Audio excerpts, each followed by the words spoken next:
एक सवाल पूछ सकता हूँ? पढ़ना शुरू कर दिया? नहीं, अभी भी नहीं ना किया। ये स्पिरिट चाहिए। कल से शुरू करेंगे। कर दिया? चलो। हाँ जी, तो फिर आप लोगों ने कल घर जाके बहुत कुछ रिवाइज किया होगा, कोड ऑफ एथिक्स भी रिवाइज किया होगा, और आप लोगों ने फिर कंपनीज एक्ट के सवालों को भी देखा होगा और टेस्ट भी दिया होगा। फिर जब घर पहुंचे तो 2 सवाल और आ गए। फिर वो 2 सवालों को देखते आपने कहा यार ये क्या अजाब पड़ गया हमारे ऊपर, हम तो गए थे रिवीजन करने के लिए, तो पूरा कोर्स खोल के बैठ गए, है ना सर? यही फोकस करने का टाइम है। अगर आप अभी भी फोकस्ड वे में पढ़ लेंगे, यकीन मानिए शॉर्टेस्ट पॉसिबल टाइम में ये पेपर पास किया जा सकता है। You just have to focus. शुरू करते हैं। टाइम शॉर्ट है और मुकाबला सख्त है। आज का हमारा टारगेट कोड ऑफ एथिक्स। आज जुम्मे का दिन है, मैं आपके लिए एक तोहफा भी लेकर आया हूँ, और उस तोहफे पे आप तो बड़े हो गए हैं जी, बड़े हो गए हैं आप लोग। अच्छी बात है, चाहे वैसे भी नहीं पीनी चाहिए, वैसे भी नहीं पीनी चाहिए। आपने बीरो में बहुत पी थी मेरे से, हैं? नहीं, आपके लिए एक ऐसा तोहफा है जिस पर मैं सुबह से मेहनत कर रहा हूँ, और अभी क्लास में आने से 7 मिनट पहले उसको मैंने फाइनल किया। वो भी जल्दी में किया फाइनल, उसके ऊपर मजीद इंप्रूवमेंट की जा सकती है, मगर वो आपको मिलेगा आधे घंटे के बाद। आपके लिए कॉपियां हो रही हैं। अच्छा जी, जो बच्चे फिजिकल है उनको कॉपियां मिल जाएंगी, जो बच्चे ऑनलाइन है उनको शेयर कर दिया जाएगा, वो खुद ही कॉपियां कराते रहेंगे। सर हमारा टारगेट क्या है डे 2 का? Code of ethics.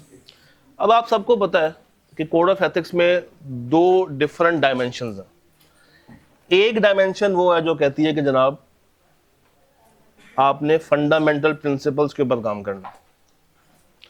वो कौन से होते हैं? 5 तरह के होते हैं: integrity, objectivity, professional competence, due care, confidentiality, professional behaviour. और दूसरी डोमेन है कंसेप्चुअल फ्रेमवर्क। उसमें क्या क्या आता है? थ्रेट्स, उसको इवेल्युएट कैसे करना है, और उसके सेफगार्ड्स। अब आईकैप में 2 से 3 तरह की इसमें वेरिएशंस हैं क्वेश्चंस के अंदर। पहला सवाल वो ये पूछता है या पूछता था बेसिकली कि जनाब थ्रेट्स बता दें, सेफगार्ड बता दें। सिंपल। अगर आप 2020 से पीछे जाएंगे तो आपको इसी तरह की रिक्वायरमेंट का सवाल मिलते जाएंगे: थ्रेट्स बता दें, सेफगार्ड बता दें, थ्रेट्स बता दें, सेफगार्ड बता दें। और अगर आप गौर करें तो उन सवालों की जो लाइंस हैं वो 3 लाइनों का सवाल, 4 लाइनों का सवाल, 6 लाइनों का सवाल तक होता था। मगर with the passage of time इसने इसके अंदर इनोवेशंस लेकर आया। कैसे? अब आपको वो सवाल पूछता है 8 से 10 लाइन का, और उसने रिक्वायरमेंट एक बढ़ा दी। अब कहता है थ्रेट्स तो बताने बताने, साथ इसको इवेल्युएट भी करना, और इवेल्युएट करते साथ ही क्या बता दो? सेफगार्ड्स बता दो। अच्छा, जब आप इवेल्युएट करते हैं तो फिर वो सॉल्यूशन में एक और बात भी फिट कर देता कि कौन से फंडामेंटल प्रिंसिपल्स ब्रीच हो रहे हैं, खराब हो रहे हैं।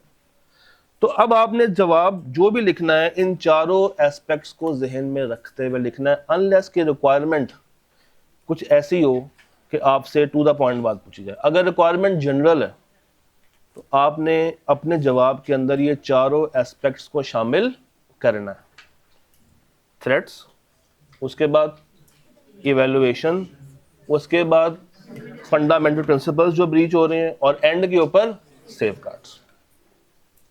यहां तक ओके सारे? सर अब इन सवालों को सॉल्व कैसे करना है, यहां पे हमारे पास 3 स्टेप का एक मॉडल है: step 1, step 2 and step 3। Step 1 में क्या है कि आपने थ्रेड्स को आइडेंटिफाई करना। क्या कर लेना? थ्रेड्स को आइडेंटिफाई कर लेना। अच्छा, कैसे करें आइडेंटिफाई? सवाल आ गया। अब अक्सर बच्चे यहां पे जो सबसे बड़ी गलती करते हैं, जो कि आप लोगों ने नहीं करनी, वो ये है कि आप काफी ज्यादा एब्रप्टली जो जहन में फौरी तौर पे आता है उसको उठा के लिख देते हैं।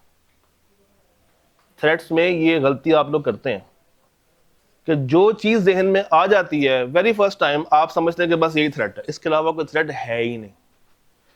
तो अक्सर औकात वो ठीक हो भी जाती है मगर वो गलत भी साबित होती है या इनकम्प्लीट साबित होती है। तो जब भी आप सवाल को पढ़ें, आपने लाइन बाय लाइन अपने आप से 5 सवाल पूछने हैं। 5 सवाल कौन से हैं? आपने बारी बारी हर थ्रेड को दिमाग में लाना है और देखना है कि क्या यहां पे ये थ्रेड एग्जिस्ट करता है या नहीं करता। क्या करना है? बारी बारी अपने आप से 5 सवाल पूछने हैं, हर थ्रेड को जहन में रखना है और देखना है कि उस स्पेसिफिक लाइन में वो थ्रेड एग्जिस्ट करता है या नहीं करता। ये बहुत जरूरी है, अदरवाइज आप इजी मार्क्स को लूज कर सकते हैं बहुत आसानी से। This is the step 1, threads को आइडेंटिफाई करना। उसके बाद अगर सवाल 4 नंबर से ज्यादा है तो आपने सिर्फ आइडेंटिफिकेशन नहीं करनी, आपने उसकी रीजंस भी देनी है कि ये थ्रेड अगर मैंने निकाला है तो इसके पीछे की मेन वजह क्या है, क्यों ये थ्रेड है। मैं अक्सर एक बात बोलता हूं कि थ्रेड को ढूंढना बहादुरी नहीं है, थ्रेड को साबित करना बहादुरी है। प्रूफ करें कि आपने ये थ्रेड जो निकाला है ये क्यों है, वाई। निकाल तो आपने दिया, वो तो सारे बच्चे निकाल देंगे। भाई सवाल ये कहता है कि जिस जगह पे ऑडिटर ऑडिट करने के लिए जा रहा है उसके पास उसी कंपनी के 16% शेयर्स हैं, थ्रेड कौन सा हुआ? ये तो सब बच्चा लिख देगा, मगर अगली लाइन इंपॉर्टेंट है। वो कौन सी है? प्रूफ करें, यानी कि अब आपने बताना है, उसकी रीजनिंग देनी है कि why there is a self interest thread. आप क्या लिखेंगे कि there is a self interest thread because auditor is shareholder of company, auditor is also shareholder of company. अच्छा, बता दिया। अब आ जाए स्टेप 2 पे। ये सबसे अच्छा काम किया आपने। स्टेप 2 पे आ जाए। स्टेप 2 ये है कि आपने सिग्निफिकेंस तलाश करनी है। वो एंड पे जगह रखी है। आपने सिग्निफिकेंस तलाश करनी है। सर सिग्निफिकेंस क्या होता है? Anyone who can define? Importance नहीं, बिल्कुल भी नहीं। अलिफ बे पे ते सी जीम चे है हो रहा है सुगत। सर सिग्निफिकेंस में आपने इवेल्युएट करना होता है कि थ्रेड हाई लेवल का है कि ये लो लेवल का। You have to signify. चले मैं आपसे कुछ रैंडम सवाल पूछता हूं, अभी हम कंटेंट पे जा ही नहीं रहे। पहला सवाल, आप एक जगह पे ऑडिट करने के लिए जाते हैं, सामने सीएफओ की पोजीशन पे आपके ससुर बैठे हैं। थ्रेड की सिग्निफिकेंस हाई के लो? हाई। हाई चाहे होने वाले हो चाहे हो चुके हो। क्या हुआ? लो भी हो सकता है कि आप मुझसे डरते नहीं है ना। हाँ जूनियर है तो आप हाई रखेंगे, अभी आप क्वालिफाई नहीं ना हो गए। अच्छा जी, चले यही सवाल हो, अब मैं बंदा बदल देता हूं। आप एक जगह पे ऑडिट करने के लिए पहुंचे, वहां पे आपको यह पता चला है कि आपका कजन, दूर का कजन जिसके साथ साल में एक आधी दफा मुलाकात होती है, वो सीएफओ बना हुआ है। अब ये लो है। अब क्यों लो हो गया? पहले भी सीएफओ था, अब भी सीएफओ है। रिश्ता फर्क हो गया, रिश्ता फर्क हो गया। तो ये छोटी छोटी चीजें आपको सवाल में ढूंढनी है, उसको इवेल्युएट करने के लिए। एक और सवाल, आप एक जगह पे ऑडिट करने के लिए जा रहे हैं, आपके पास उस कंपनी के शेयर्स हैं, हाई के लो? हाई। आपके भाई के पास शेयर्स हैं और वो भाई आपसे 20 साल बड़ा,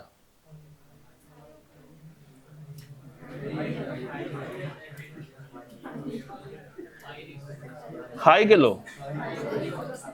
देखें, भाई आपसे 20 साल बड़ा, यानी कि भाई की एक अपनी फैमिली है, और भाई क्या आपके कहने पे शेयर्स को डिस्पोज ऑफ करने के लिए फौरी तौर पर तैयार हो सकता है?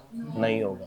और भाई के साथ आपका जो रिश्ता है वो इतना डायरेक्ट नहीं है जितना आपका आपकी स्पाउस के साथ और आपके फादर एंड मदर के साथ होता है। भाई आपका भाई जरूर है, मगर एक रिश्ता फासले पे है, इतना कुर्बत का रिश्ता नहीं है।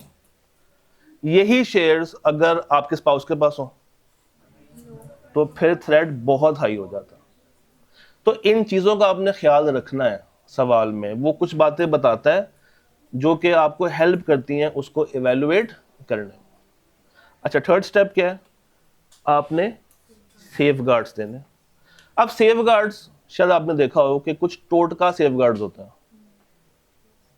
क्या क्या होते हैं? उसके साथ रिश्ता खत्म कर दें,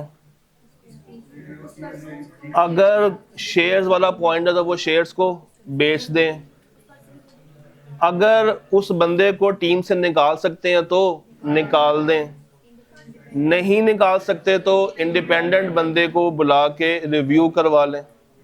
तो ये, हाँ, एंड पे अगर कुछ पॉसिबल नहीं है तो विड्रॉ कर दें। तो ये कुछ चीजें आपको सवाल में देखनी है। ये एक पेट सवाल होता है, हो गया? ये एक पेट सवाल होता है। क्या मतलब पेट सवाल से? ऐसा सवाल है, देखें बात सुनो, ऐसा सवाल है जिसने फॉर श्योर एग्जाम में आना है और अच्छे खासे मार्क्स के लिए आना है। Minimum 8, maximum 15, minimum maximum 15 number तक का सवाल इजीली आई कैप पूछ रहा है। असल में बताऊं क्या है, ग्रेड ए में 3 चैप्टर्स हैं, पहला, दूसरा, 13वां। तो वो नॉर्मली 13वें चैप्टर से ही सारा मसाला पूरा कर लेता। 1 में और 2 में बहुत ही रेयर जा रहा है आजकल, और अगर जाता भी है तो 3 से लेके 5 नंबर तक जा रहा है। तो आप जब एग्जाम में जा रहे हो तो आपको फॉर श्योर पता है कि यार इस तरह का एक सवाल मेरे एग्जाम में होना है और मुझे उस सवाल में से 50% से ज्यादा मार्क्स हासिल करने ही करने हैं, और ये सवाल आपने पहले घंटे में अटेम्प्ट कर लेना। इस सवाल को लेट नहीं करना। यहां तक सारे ओके? अच्छा सर, एक सवाल मैं आपको देता हूं, पहले सवाल को तसल्ली से देखें, बिल्कुल रिसेंट सवाल है, नवा नकोर। देखें इस सवाल को, समझे कि वो क्या कहना चाह रहा है। सिर्फ समझना है सवाल को।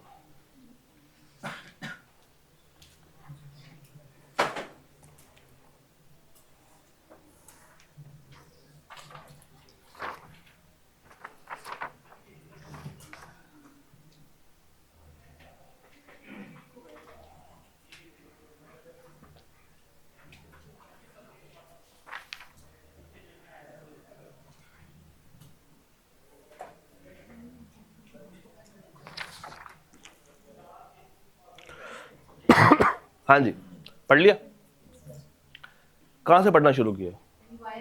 रिक्वायरमेंट से। रिक्वायरमेंट में क्या कह रहा है कि आपने थ्रेड्स बताने, लिखा जा रहा है, हाँ, थ्रेड्स बताने हैं, और उन थ्रेड से जो फंडामेंटल प्रिंसिपल्स ब्रीच हो रहे हैं वो बताने हैं, एंड ऑल्सो इवेलुएट द, क्या वो सेफगार्ड मांग रहा, क्या मुझे देने चाहिए? नहीं। ठीक है, अब जरा फर्स्ट पैराग्राफ को देखते हैं। योर ऑडिट फर्म, अब लाइन बाय लाइन चलेंगे। Your audit firm FNZ and company chartered accountants is currently conducting the annual audit of Champion Oil Limited। तो यहां तक जो काम की इंफॉर्मेशन है दैट इज कंपनी का नाम, a listed company of oil and gas for the year ended 31/12/2024। एक और काम की इंफॉर्मेशन, ईयर एंड और listed company. Company has recently decided on an early implementation of sustainability standards. आपको शायद आइडिया हो कि ICAP इन स्टैंडर्ड्स के ऊपर तेजी से काम कर रहा है. ACCA वाले उन्होंने अपने कोर्स में शामिल कर भी लिया और ICAP न्यू स्कीम में तकरीबन हर सब्जेक्ट के अंदर एक एक दो चैप्टर्स ऐड करेगा सस्टेनेबिलिटी का, इन्वायरमेंटल प्रोटेक्शन. तो अब थीम ये है कि कंपनी ने डिसाइड किया है कि वो अर्ली इंप्लीमेंटेशन करेंगे. क्या मतलब है अर्ली इंप्लीमेंटेशन करेंगे? अर्ली यानी कि अभी तक किसी और ने नहीं की, they are trying to be the very first. अच्छा, अगर अभी तक किसी ने नहीं की तो फर्म लेवल के ऊपर कोई खास एक्सपीरियंस होगा? नहीं होगा. इसका मतलब है कि किस पे हमला होने वाला है? प्रोफेशनल कॉम्पिटेंस पे हमला होने वाला. कौन सा थ्रेट हमला करेगा अभी सोचते हैं, हम अगले पैराग्राफ में नहीं जा रहे. जस्ट थिंक, एक क्लाइंट आता है, आगे कहता है कि सर मुझे आपसे ऑडिट करवाना. हम कहते हैं ठीक है कर देंगे. कहता है सर मसला ये है कि हमने सस्टेनेबिलिटी का स्टैंडर्ड इंट्रोड्यूस करना है, तो वो साथ आपने चेक करना है. अब मैं पार्टनर ऑफ द फर्म देख रहा हूँ कि क्लाइंट आया हुआ, पैसे भी लाया हुआ, तो मैं कह दूं कि यार हमारी टीम के पास एक्सपीरियंस नहीं है, तो वो शक्ल बनाता हुआ चला जाएगा. किसी और के पास जाएगा, वो शायद एथिकल ना हो, तो वो कह देगा हाँ जी लाइन कर देते हैं, पैसे वो भी चार्ज कर लेगा. अब मुझे क्या करना चाहिए? क्या मुझे ये ऑडिट कबूल करना चाहिए या नहीं करना चाहिए? हाँ कि ना? हाँ कि ना? आंसर ये है, इट डिपेंड्स. ऑडिट में कभी भी कोई चीज़ एब्सोल्यूट नहीं होती. आप किसी भी चीज़ को हाँ या ना नहीं कर सकते. तो आप क्लाइंट के सामने सीधी बात करेंगे कि भाई साहब देखें, हमारी टीम के पास अभी ये वाली स्किल्स अवेलेबल नहीं है, बट हम इसके ऊपर काम कर सकते हैं. अगर आप इंटरेस्टेड हैं तो बताएं, हम कर देते हैं ऑडिट. यहाँ पे भी यही हुआ कि इन्होंने ऑडिट पकड़ लिया है. किस ईयर एंड का पकड़ा है? 31/12/2024 का पकड़ लिया ऑडिट. अच्छा, अब इनके पास तो नॉलेज है ही नहीं. To strengthen the knowledge of the firm, FNZ means firm, has scheduled formal training on sustainability with a renowned trainer. renowned का वर्ड क्यों यूज किया होगा इसने? एमी रिनोन्ड से ये बताने की कोशिश कर रहा है कि अब इनके पास नॉलेज अच्छी वाली आने वाली है. अच्छा, कब होगी ये ट्रेनिंग? 31 मार्च 2025. मगर मेरा ऑडिट कब का है? ट्रेनिंग 3 महीने के बाद हो रही है, जब ऑडिट ही खत्म होने वाला होगा. तो जितना टाइम मैं वहां पे रहूंगा मेरे पास कॉम्पिटेंसी नहीं होगी, मगर हमारी ट्रेनिंग शुरू होगी. अच्छा, the trainer has suggested to incorporate the real world scenarios from the firm's audit client. Trainer ने कहा है कि तुम्हारे जितने भी क्लाइंट्स हैं ना, हम वहां से सिनेरियोज निकालेंगे, मुझे डाटा ला के दो. तो कौन सा प्रिंसिपल हिट हो गया? कॉन्फिडेंशियलिटी हो गया हिट. अच्छा, अब आगे चलते हैं. into the upcoming training to help staff understand the practical implications on the sustainability standards. Trainer ने कहा 2 काम करने हैं. एक तो मुझे डाटा ला के दो, और फिर हम बैठेंगे, नए सिनेरियोस क्रिएट करेंगे. पहले खुद क्रिएट करेंगे और उसके बाद खुद ही उसको क्या करेंगे? असेस करेंगे. Self review threat. अच्छा, मेरे पास एक स्किल नहीं है, क्लाइंट कहता है ऑडिट कर दो, मैं इतना कॉम्पिटेंट भी नहीं हूं, मगर मैंने गुजारे के लिए एक ट्रेनर ले लिया है. उस वक्त कौन सा थ्रेट हिट कर रहा है मुझे? सेल्फ इंटरेस्ट, मेरा अपना जाती मुफाद. किस चीज का मुफाद होगा मुझे? फाइनेंशियल इंटरेस्ट होगा मुझे. तो मैं वो असाइनमेंट एक्सेप्ट करने जाऊंगा कि नहीं जाऊंगा? जाऊंगा. मगर किस थ्रेट के साथ जाऊंगा?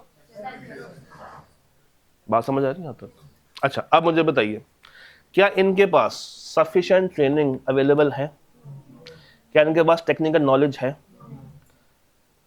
तो ये ऑडिट जब शुरू करेंगे क्या सस्टेनेबिलिटी को सही से असेस कर पाएंगे? उस टाइम तक नहीं कर पाएंगे।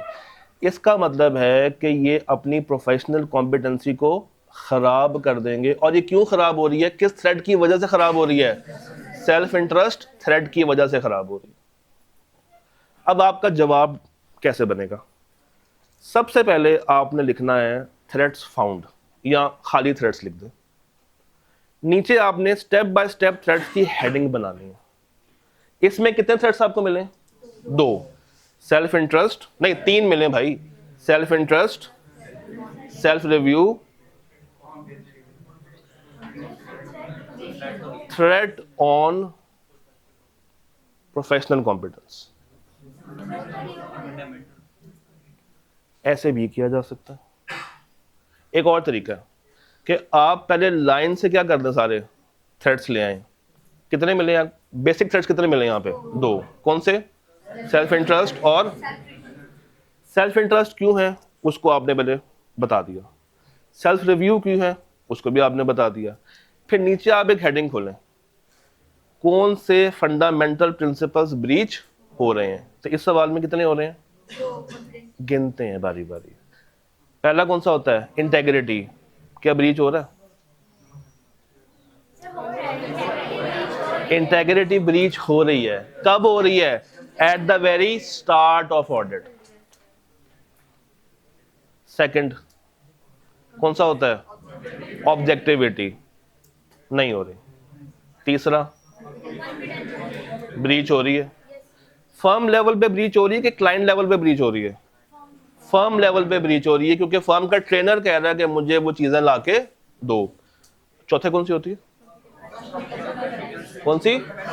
प्रोफेशनल ब्रीच हो रही, बिल्कुल हो रही है। और पांचवी कौन सी होती है?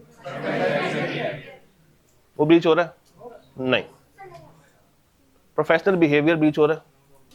देखें, प्रोफेशनल बिहेवियर क्या होता है बेसिकली, कि आप कुछ ऐसा करें जिससे आपकी फर्म क्या हो जाए, उसका नाम बदनाम हो जाए और उससे आपके मेन इदारे का नाम भी खराब हो रहा हो। ये कब ब्रीच हो सकती है? जब ये ऑडिट करें और सस्टेनेबिलिटी भी अच्छा काम ना करें, उस टाइम पे इसको ब्रीच किया जा सकता है। मगर इस ईयर एंड पे अभी तक कुछ ऐसा हुआ नहीं, तो फिलहाल के लिए ये ब्रीचेबल नहीं। ये सारी बातें क्लियर हो रही हैं? इस तरीके से आपने इस सवाल को असेस करना, सोचना है। जितना सोच के चलेंगे उतना अच्छा लिख पाएंगे। एक आपको मशवरा देता हूं, सवाल को शुरू करने से पहले ना दिमाग में उसका एक स्केच खींच लिया करें। उससे एक फायदा आपको यह मिलता है कि आपकी कटिंग बच जाती है, कटिंग आप नहीं करते, और आपका जवाब एक प्लान्ड ऑर्डर में आ रहा होता है। अदरवाइज क्या होगा, आपका दिमाग कभी एक्स की तरफ जाएगा, कभी वाई की तरफ जाएगा, कभी जेड की तरफ जाएगा। आप उसको सिक्वेंशियल ऑर्डर में नहीं लिख पाएंगे। लिखा सब कुछ होगा मगर एक ऑर्डर उसका मेंटेन नहीं हुआ होगा। तो उस ऑर्डर को मेंटेन करने के लिए क्या करना है? दिमाग में एक स्केच बना लें। जब वो स्केच अवेलेबल होगा ना, तो आपकी राइटिंग स्पीड भी तेज होगी, क्योंकि आपको पता होगा कि आपने लिखना एक्चुअली में क्या है। Am I clear on this? Sure? हाँ, यहां तक ओके? जी जी।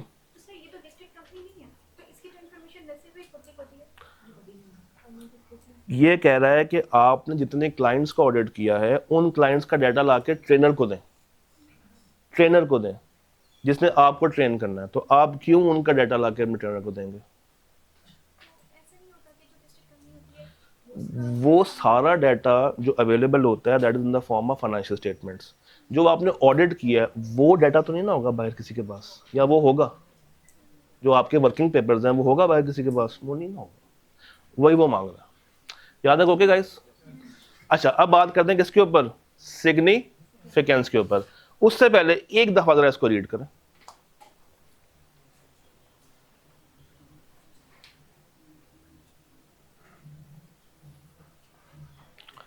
तसल्ली से रीड करना। हमने सारी बातें कवर की हैं, just read it out.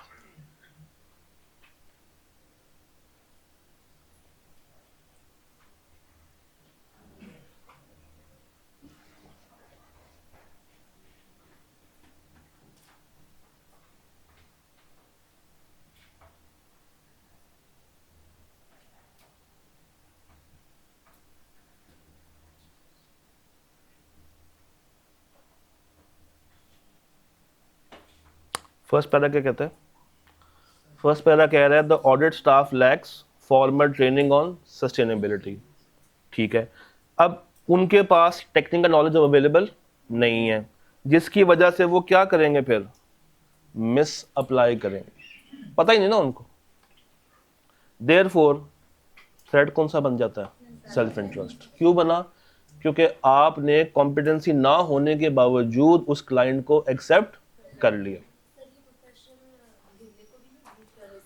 Professional behaviour और सेल्फ इंटरेस्ट में ना एक हमेशा लड़ाई रहती है, एक बात दोनों तरफ जा रही होती है, या सेल्फ इंटरेस्ट या बिहेवियर।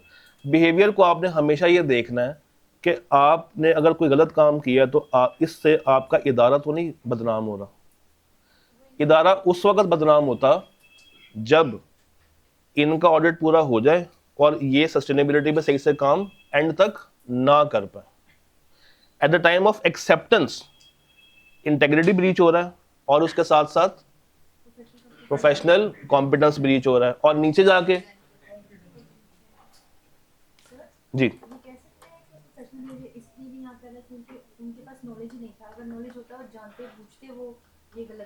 तो ये इंटेग्रिटी है कि एक चीज के पास नॉलेज ही नहीं है बट आप फिर भी उसका साथ दे रहे हैं।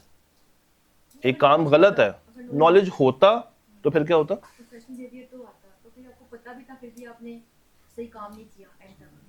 नहीं, वापस आ जा।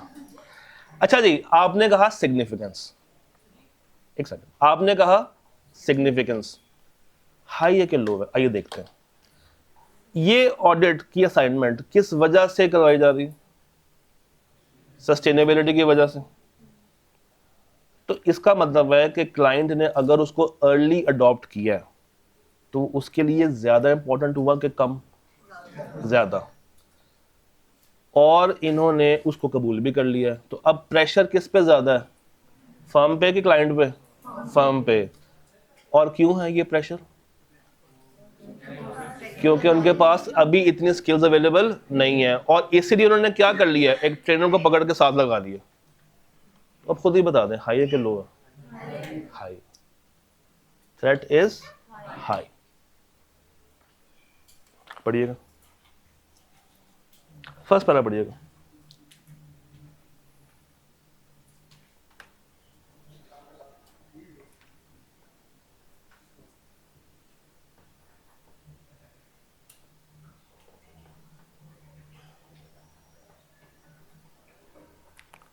सर न्यू एरिया सही से काम ना करेंगे तो मिस स्टेटमेंट्स आएंगी। किसकी वजह से? हमारी कि उनकी? हमारी। और हमारी वजह से ही हम एक गलत ओपिनियन तक पहुंच जाएंगे, जो कि उनके लिए अच्छी बात नहीं है। उन्होंने ख़ास कहा था कि भाई साहब ये हम आपसे करवाना चाहते हैं, और अगर उनको वही काम ना करके दिया जाए तो ज्यादती तो है उनके साथ। तो threat would be high in this case. अच्छा, एक और सवाल आपको देते हैं, सोचें।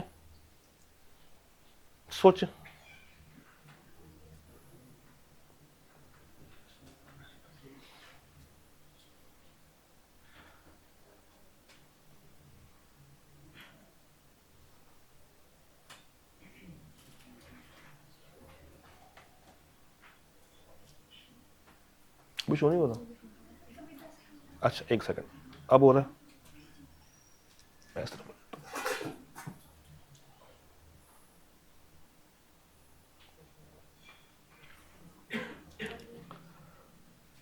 हाँ जी, रिक्वायरमेंट बदली है? नहीं बदली? बदली है। इसमें सिग्निफिकेंस नहीं है, क्या डाल दिया है? कुछ भी नहीं डाला। दो चीजें हैं, यानी कि इसने रिसेंट पेपर में सेफगार्ड्स पूछे ही नहीं। अच्छा, इसमें आपने क्या निकालना है? थ्रेट्स और प्रिंसिपल बताने। You are the audit engagement partner for the audit of Sportswear Limited, one of the most significant client of your firm. One of the most significance, आप उस क्लाइंट पे डिपेंड कर सकते हैं। सिग्निफिकेंट है ना, बड़ा क्लाइंट है आपका, उसकी बातें भी मानते होंगे। अच्छा आगे चलते हैं। कंट्रीब्यूट करता है 16% of the firms total audit revenue. 16% जो रेवेन्यू आता है वो उसी से आता है।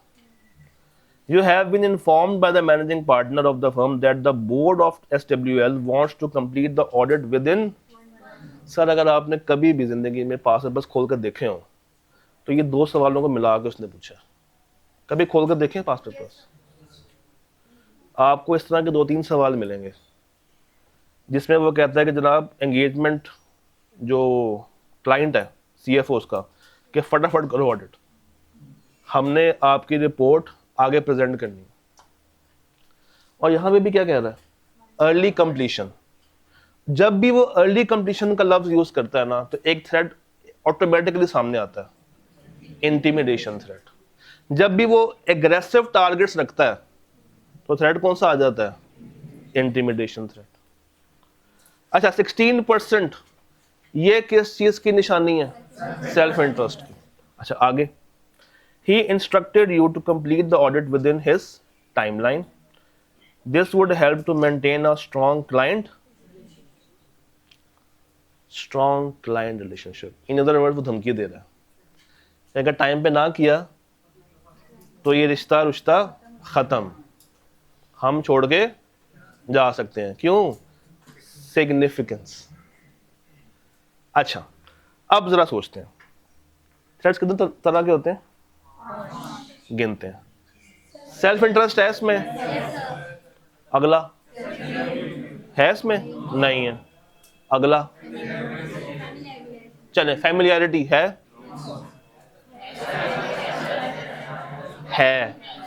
पुराना है ना आपका। चौथा एडवोकेसी। पांचवा चले, एक एग्जाम टिप जहन में रखिएगा, मानना ना मानना आपकी बात है मगर जहन में रखिएगा, एडवोकेसी थ्रेट को मत ढूंढिएगा सवाल में। किसको नहीं ढूंढना? आपको ये बात थोड़ी सी ऑकवर्ड लगेगी मगर मत तलाश कीजिएगा। उसकी एक रीजन है। एडवोकेसी थ्रेट सिर्फ कुछ स्पेसिफिक जगहों पे आता है। वो कब आता है? जब आप क्लाइंट को रिप्रेजेंट कर रहे हो, क्लाइंट के लिए केस लड़ रहे हैं, क्लाइंट को प्रमोट कर रहे हैं, तो वो जब आना होगा तो सवाल स्पेसिफिकली कुछ वर्ड्स यूज करेगा, प्रमोट, एडवाइस है या दोबारा बोलिएगा, सब बात समझ आई? अच्छा अगली बात सुनो, कितने रह गए? 4। अब जरा चारों को देखते हैं। सेल्फ इंटरेस्ट क्या होता है? Basically financial. तो जहां पे आपको फाइनेंशियल इंपैक्ट मिले वो थ्रेड कौन सा होगा? जहां पे आप अपने ही काम को पकड़ के चेक कर रहे हो, जहां पे आप उसको काफी सालों से जानते हो। चौथा कौन सा रह गया? वो धमकियों से होता है, या जहां पे आपको गिफ्ट मिल रहे हो वहां पे इंटिमिडेशन आ जाता है। उसके साथ भी कुछ आता है, फैमिलियरिटी थ्रेट आ जाता है, सेल्फ इंटरेस्ट भी आ सकता है डिपेंडिंग अपॉन के उसकी नेचर क्या है उस गिफ्ट की। तो ये कुछ छोटी छोटी सी बातें आपको पता होनी चाहिए सवाल को अप्रोच करने के लिए। जी सर। अगर सारे थ्रेड्स जो एग्जिस्ट करते हैं वो लिखते हैं और अगर कोई एक्स्ट्रा एग्जिस्ट नहीं करता तो वो कोई नेगेटिव इम्पैक्ट जा सकता है? सर देखें, जब आपने थ्रेड लिख दिया तो डेफिनेटली फिर आपने उसको सपोर्ट करने के लिए कोई लॉजिक भी दी होगी। यहाँ चले मैं कहता हूँ कुछ लॉजिक घुसाई होगी कि वो है, तो क्यों, मतलब एक गलत बात क्यों करनी, क्यों उसका दिमाग खराब करना? इम्पैक्ट कुछ नहीं होगा मगर अच्छी बात है कि ना की जाए। और ये चीज खत्म हो सकती है कैसे? विद गुड प्रैक्टिस, है ना। अच्छा सर अगली बात सुने, ये जो थ्रेट्स होते हैं ये पार्टनर लेवल पे होते हैं कि फर्म लेवल पे होते हैं? Firm level includes partner level, अब बता दें।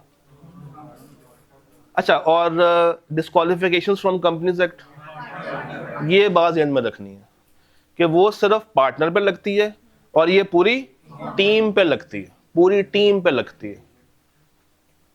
ठीक हो गया सर। 16% है of the total audit revenue, तो आपने कहा सर थ्रेड कौन सा होगा, सेल्फ इंटरेस्ट।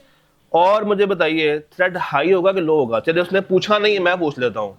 16% है, सिग्निफिकेंस का वर्ड यूज कर रहा है, तो थ्रेड इज ऑटोमेटिकली हाई। अच्छा अगली बात बताएं जरा मुझे, दूसरा थ्रेड कौन सा था?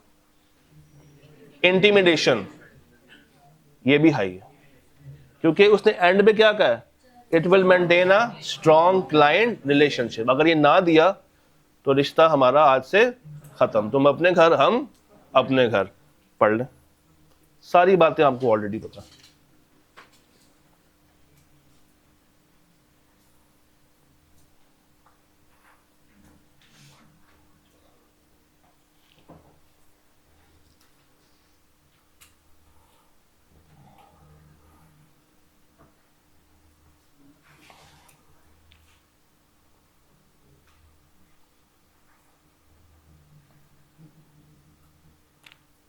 हुसैन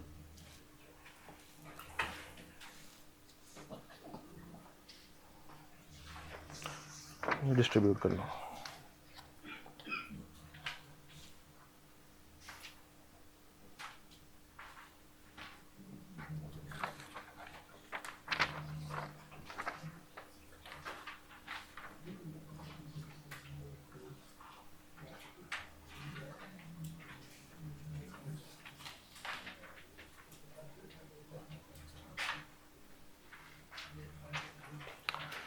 हाँ जी पढ़ लिया? अच्छा चलिए आप पढ़ते हैं। मुझे बताइएगा ये एग्जाम कब हुआ था? रिसेंट हुआ ना, लास्ट पेपर है। अज्यूम करें इसमें आप लोग बैठे हुए हैं, तो आप इस सवाल में क्या सिग्निफिकेंस लिख कर आएंगे? रिक्वायरमेंट में थी नहीं ना थी, तो आपने सिग्निफिकेंस को नहीं लिखा। अच्छा इस सवाल में आपको क्या इंटिमिडेशन थ्रेट सामने सामने मिल गया था? मिल गया था ना? ये लो, majority of examinees fail to identify and evaluate intimidation threat। और नीचे पढ़े, फर्दरमोर सवाल ने रिक्वायर नहीं किया था क्या, इवेल्युएशन। सेवरल, बहुत सारे examinees inappropriately included this in their response, वो उसको अपने रिस्पॉन्स में शामिल करते हुए। तो सर जब आप कुछ एक्स्ट्रा लिख कर आते हैं तो एग्जामिनर आपका उलझता जरूर है, ये बात समझ आई आपको? सर ये कागज आप तक पहुंचा होगा या पहुंच रहा होगा, मैं वो सामने भी ओपन कर देता हूं।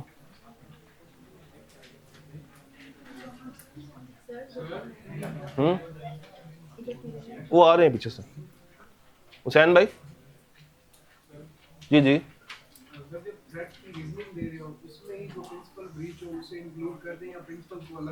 अलग से बताएं, अलग से बताएं।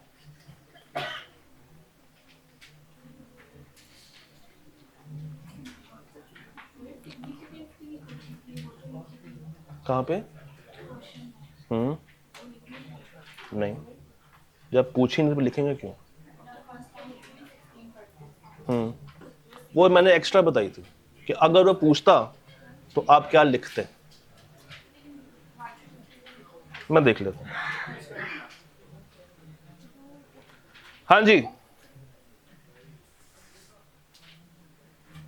कुछ पहुंचा अब तक या नहीं पहुंचा अब तक? आ जाता है अभी आ रहा है। आगे सारे रहते हैं इस साइड।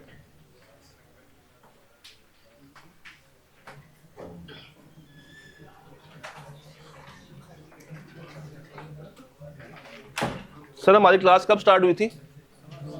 2:15। जरा टाइम पढ़िएगा, 2:10।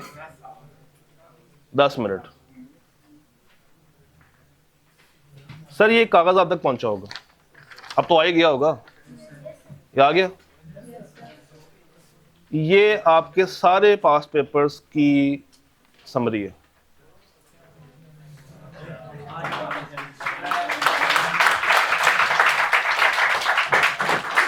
इसका मतलब ये नहीं है कि आपने पढ़ना छोड़ देना है। इस डॉक्यूमेंट का मकसद ये है कि आप क्विक टाइम में इसको पढ़ के थोड़ी सी अच्छी अंडरस्टैंडिंग डेवलप कर सकें। मैंने पहले इसमें क्वेश्चंस के रेफरेंस भी दिए थे, मगर वो फिर समझ में यही आया कि आपके पास किताबों का फर्क होगा, तो फिर वो रेफरेंस मैंने निकाल दिए।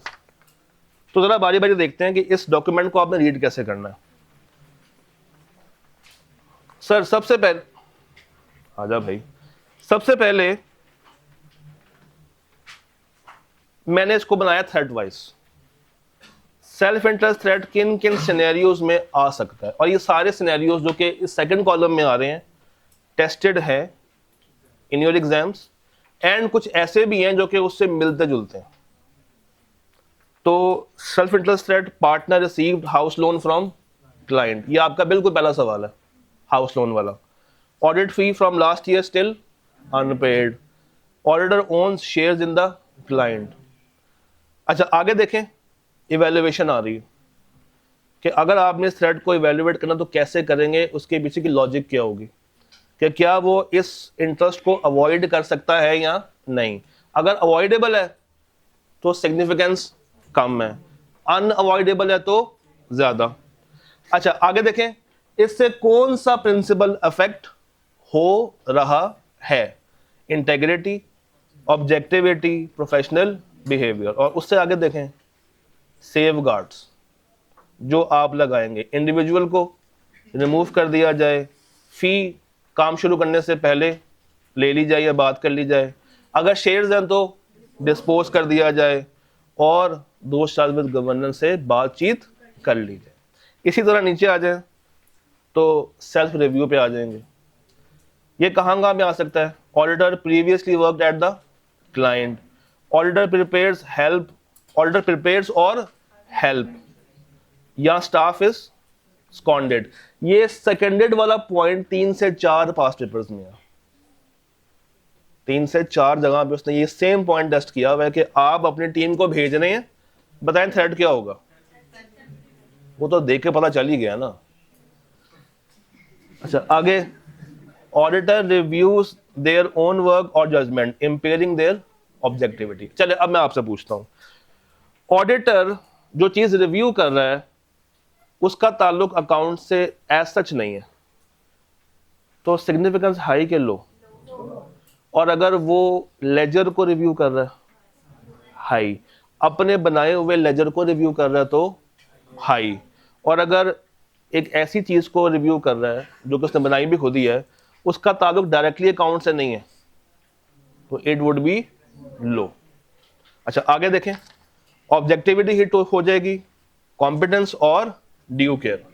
और आगे उसके टोटका सेफगार्ड्स लिखे हुए हैं कि हम दूसरा बंदा चूज कर लें, अगर नहीं कर सकते फिर इंडिपेंडेंट बंदे से रिव्यू करवा लें, और अवॉइड करें assignments involving judgement of previous work. उसके बाद देखें, विड्रॉ तो बिल्कुल एंड वाला है ना पॉइंट, कि जब कुछ भी पॉसिबल ना हो तो क्या करें, विड्रॉ कर दो। इतनी बात तो बंदा ध्यान में रख लेता है। फैमिलियरिटी, सर ये कब कब आएगी, जब आपका relative is working at the client, auditor has long association या close personal ties with the management, auditor may become too trusting. अगर तो कुर्बत में ज्यादा है सिग्निफिकेंस हाई, कुर्बत में कम है तो लो। ऑब्जेक्टिविटी, और यहां पे you have to be now more sceptic, rotate कर दें, उस बंदे को रिमूव कर दें, उसका रिव्यू करवा लें, और इनकरेज करें कि दूरी बना के रखें, दोस्ती यारी यहां पे चलती नहीं। सॉरी मैं इसमें ऐड कर लिखते जाएं, आपको जो बातें अच्छी लग रही इसमें ऐड करते जाएं। ये डॉक्यूमेंट अब आपका है, इससे फायदा अब आपने उठाना है।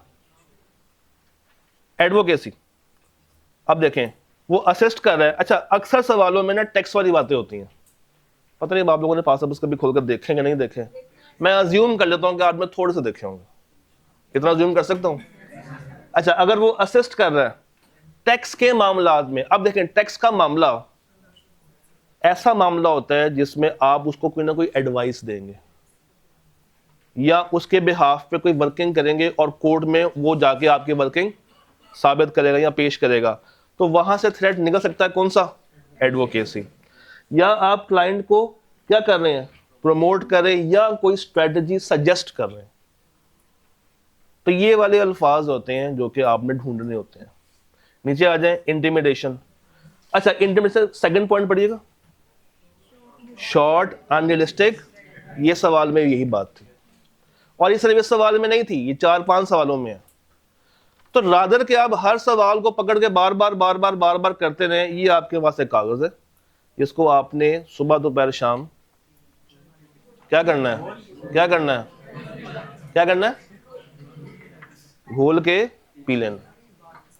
अगर आपको लगता है कि इसमें कोई चीज ऐड हो सकती है तो मुझे बताइएगा, इसमें मजीद हम चीजें ऐड कर सकते हैं। इसके बैक पे आए, इसके बैक पे कोई और कहानी भी है। हाँ जी, क्या मिला, कॉमन सिचुएशंस। अब ये वो एरियाज हैं जहां पे मल्टीपल थ्रेट्स हैं। मल्टीपल क्या है, threats. Auditor is also providing non assurance services to the audit client. अब यहां पे थ्रेट एक से ज्यादा हो जाएंगे, सेल्फ रिव्यू भी आ जाएगा, एडवोकेसी भी आ सकता है, और सेल्फ इंटरेस्ट।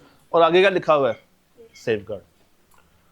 इसी तरह अगर आप एंड पे आए तो यहां पे ये बताया गया है कि ये थ्रेट मल्टीपल हैं तो क्यों है। अक्सर औकात जब नंबर ज्यादा हो तो आपको ये भी बताना पड़ जाता है कि वाई एक से ज्यादा थ्रेट, मल्टीपल क्यों है। जैसे सेल्फ इंटरेस्ट और फैमिलियरिटी, मुझे बताएं इकट्ठे कब आएंगे, सेल्फ इंटरेस्ट और फैमिलियरिटी, जानने वाला।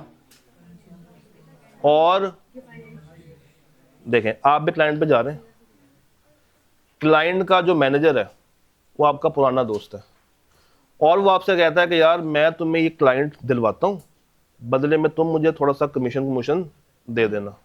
अब क्लाइंट से आपको क्या मिलने वाली है, फी, और उस बंदे को आप जानते हैं। तो दो थ्रेट्स आ गए, फैमिलियरिटी और सेल्फ इंटरेस्ट। तो ये उसके आगे लिखा हुआ है कि इसके मल्टीपल रीजंस क्या क्या हो सकता है,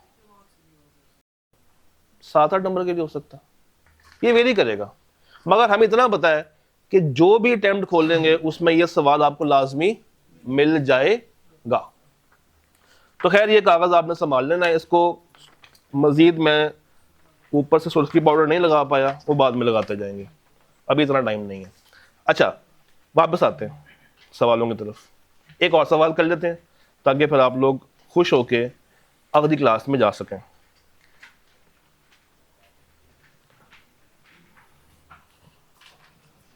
जी, सवाल मैं आपको दे रहा हूं,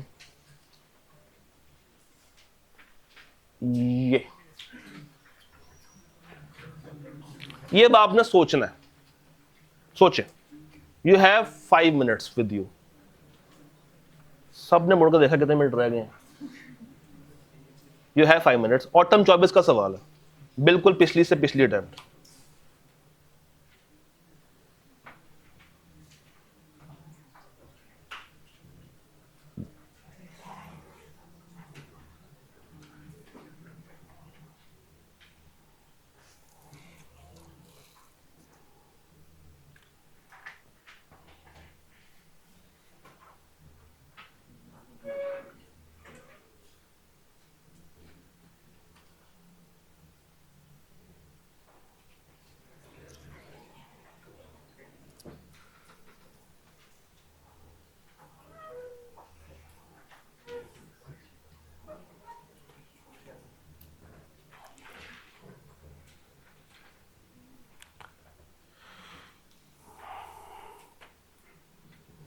स्टेप्स को फॉलो करेंगे तो कामयाब हो सकते हैं।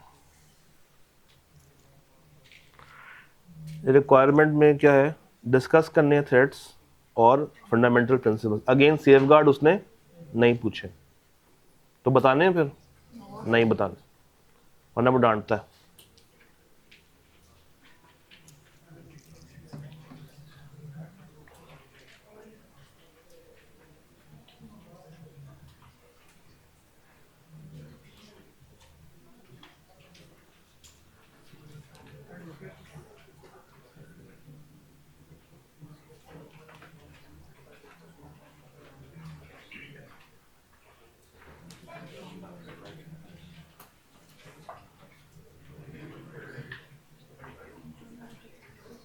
हाँ जी,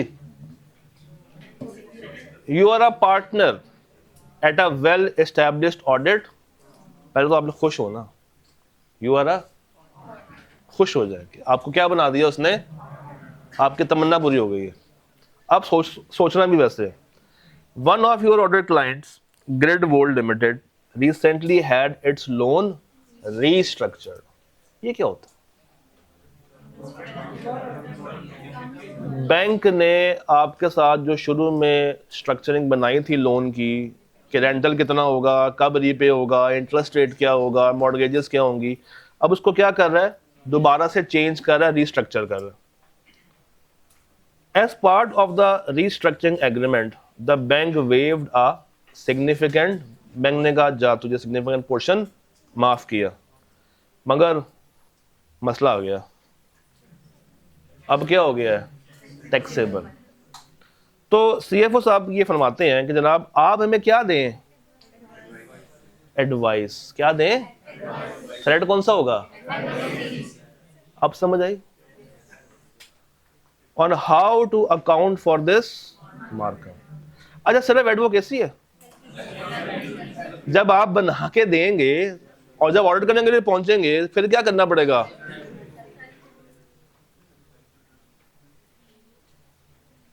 पढ़ लें।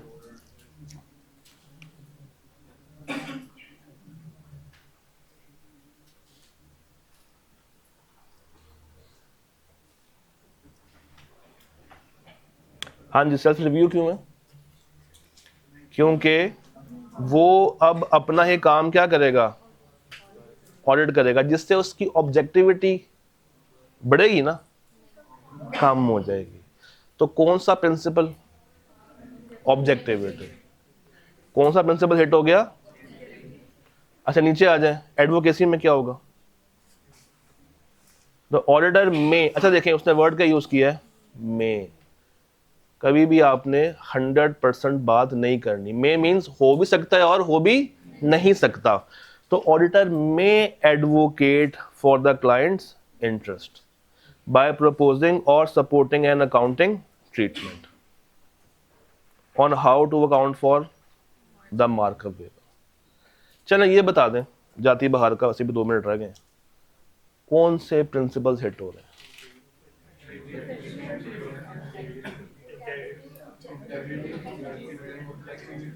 चले बारी बारी कर लेते हैं। इंटेग्रिटी है, ऑब्जेक्टिविटी है, कॉम्पिटेंस, प्रोफेशनल कॉम्पिटेंस, पांचवा कौन सा, ये 3 है।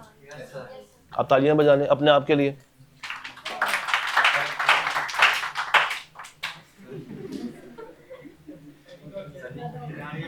एक्सपीरियंस बोलता है। सर क्लाइंट ने फॉर्म के पार्टनर को कहा कि सेल्स के प्रोसीजर से मतलब चेक कर रहे हैं, उसको किस क्लास में मैं एंड कर लूँ क्लास में, आपको बताता हूँ। जी hello, excuse me, where are you going. आपके लिए एक होमवर्क है, मुझे पता है क्लास है आपकी, आपके लिए एक होमवर्क है, मैं ग्रुप में शेयर भी कर दूंगा, मगर मैं पहले आपको बता देता हूँ। 2023 के 2 सवाल हैं, एक स्प्रिंग 23 और एक ऑटम 23, वो आपने सॉल्व करने, उसका रेलेवेंट आंसर आपको शेयर कर दिया जाएगा ग्रुप के अंदर। और आपने कब तक करना सॉल्व, शाम तक, नॉट माई फॉल्ट। चले यहां से शाम काउंट कर लेते हैं, शाम 9 बजे तक, शाम 9 तो ओके है, कर लेंगे, और जब करना ही नहीं तो फायदा। ठीक है जी, कल मिलते हैं। अच्छा कल कल कल कल कल कोड ऑफ एथिक्स भी है दोबारा से, मजीद कुछ सवाल, कुछ हटके सवाल भी आते हैं उसमें, प्लस थोड़ा सा चैप्टर 2 उसमें कुछ है ही नहीं बताने के लिए। उसके लिए मैं आपको एक मजीद गाइडलाइन दूंगा कि कौन कौन से एरिया से कहां कहां में सवाल आ चुके हैं, तो वो भी डॉक्यूमेंट आपको हेल्प कर जाएगा। ठीक है जी, कल मिलते हैं।